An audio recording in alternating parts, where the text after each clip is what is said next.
पुणे येथून टेम्पो ट्रॅव्हलरने लाडघरी येथील समुद्रकिनाऱ्यावर पर्यटनासाठी महिला पर्यटकांना घेऊन आलेल्या सांगली येथील एका टेम्पो ट्रॅव्हलरच्या चालकाला सेल्फी चांगलाच महागात पडला.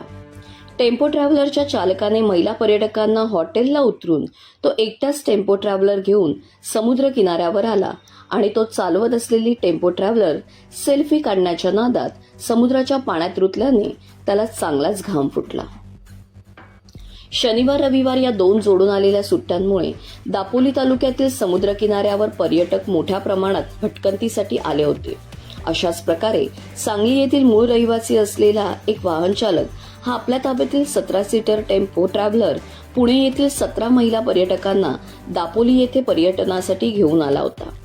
त्याने त्या महिला पर्यटकांना सागर सावली या सुप्रसिद्ध हॉटेलात उतरवून तो एकटाच लाडघर येथील समुद्र किनाऱ्यावर त्याच्या ताब्यातील टेम्पो ट्रॅव्हलर घेऊन आला.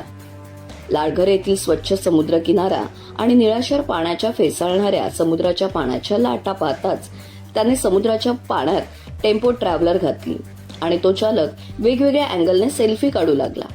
वेगवेगळ्या अँगलमधील सेल्फी काढण्याच्या नादात त्याला आपल्या ताब्यातील टेम्पो ट्रॅव्हलर समुद्राच्या पाण्यात केव्हा रुतली हे समजलंच नाही.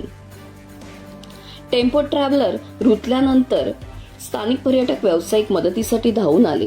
मात्र पुळणीत खोलवर रुतलेल्या टेम्पो ट्रॅव्हलर आणि त्यातच समुद्राच्या पाण्याला आलेली भरती यामुळे दोरखंडाने ओढूनही वाहन पाण्यातून बाहेर निघेना.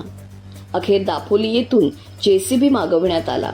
मात्र समुद्राच्या पाण्याला आलेल्या भरतीमुळे जेसीबी आणूनही काहीच उपयोग झाला नाही.